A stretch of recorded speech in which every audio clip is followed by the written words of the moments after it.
Hello, welcome കേട്ടോ. കുറേ നാളുകൂടി എന്നൊരു സൈറ്റിലേക്ക് ഇറങ്ങിയത്. അത് പുതിയ സൈറ്റുമാണ്, പുതിയ നാടുമാണ്. വേറെ ഒന്നുമല്ല, നമ്മുടെ അടുത്തുള്ള ആലപ്പുഴയിലോട്ടാണ് നമ്മളിന്ന് പോകുന്നത്. ജില്ല വിട്ട് പോകുന്നതുകൊണ്ടുള്ള ഒരു എക്സൈറ്റ്മെന്റും ഉണ്ട്. പോകുന്ന വഴിക്ക് തന്നെ വയറ് ഫില്ല് ചെയ്തിട്ട് പോകാമെന്ന് കരുതി ഗൗരീശങ്കരത്തിൽ കയറി ഞങ്ങളെല്ലാവരും നെയ്റോസ്റ്റ് തട്ടിയിട്ടാണ് പോകുന്നത്. വളരെ നേരത്തെ പോകണമെന്ന് പ്ലാൻ ചെയ്ത ഞങ്ങൾ പോകുമ്പോൾ ഒരു നേരമായി കഴിഞ്ഞിരിക്കുന്നു.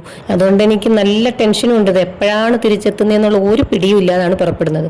ആകാശം ഒരു സ്ഥലത്ത് നീല കളറാണെങ്കിൽ വേറൊരു സ്ഥലത്ത് കറുത്ത കളറാണ്. അതുകൊണ്ട് മഴ ഞങ്ങളെ ചതിക്കുമെന്നുള്ള ടെൻഷനും ഞങ്ങൾക്ക് ഉണ്ടായിരുന്നു. അങ്ങനെ പോകുമ്പം വേണ്ടുന്ന എക്യുപ്മെന്റ്സ്, അതായത് ഈ തടിക്കഷ്ണം, നമ്മൾ സെറ്റ് ഔട്ടിനാണല്ലോ പോകുന്നത്, അപ്പം അതിന് വേണ്ടുന്ന എക്യുപ്മെന്റ്സ് ഒക്കെ എടുത്തിട്ടാണ് പോകുന്നത്.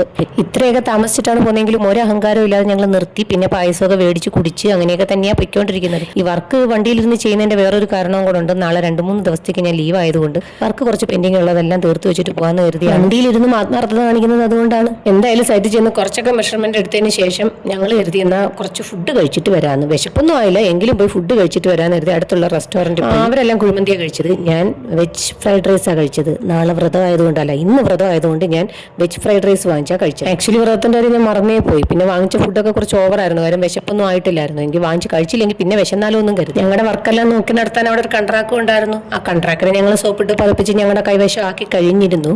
പിന്നെ തൂക്കിയെടുത്ത് വണ്ടി ഇട്ടുകൊണ്ട് പോയാലോ എന്ന് ഞാൻ ആലോചിച്ചതാ. പിന്നെ പോരുന്നു എൻ്റെ കൂടെ എന്ന് ചോദിച്ചപ്പം പോരാനും തയ്യാറായിരുന്നു. പിന്നെ ആ വീട്ടുകാർക്ക് വിഷമാവുമല്ലോ എന്ന് കരുതി ഞാൻ എടുത്തില്ല. അവിടെ തന്നെ തിരിച്ചു വെച്ചിട്ട് ഞങ്ങളെല്ലാം ആ പണിയെല്ലാം കഴിഞ്ഞ് ഞങ്ങൾ ആലപ്പുഴയുടെ കുറച്ച് ഭാഗം മാത്രം സൗന്ദര്യം ആസ്വദിച്ച് തിരിച്ച് നേരെ വീട്ടിലേക്ക്. സൂര്യൻ്റെ വർക്കെല്ലാം ചെയ്ത് മടങ്ങിപ്പോവാനും തയ്യാറായി. പക്ഷെ ഞങ്ങൾ ഇതുവരെ മടങ്ങി വീടെത്തിയിട്ടില്ല കേട്ടോ. ഇന്നത്തെ യാത്രയുടെ ക്ഷീണം മാറ്റാൻ പോയിട്ട് ക്ഷീണമെന്ന് ആലോചിക്കാൻ പോലും സമയമില്ല. നാളെ ഇനി വീണ്ടും യാത്രയുണ്ട്. ആ യാത്ര ഇന്ന് രാവിലെ 11 മണിക്ക് തത്കാലം എടുത്ത് ഫിക്സ് ചെയ്തതായതുകൊണ്ട് ഒരു പ്ലാനിങ്ങും ഇല്ല. ഇനി വീട്ടിൽ ചെന്നിട്ട് വേണം എല്ലാം എടുത്തു വെക്കാൻ.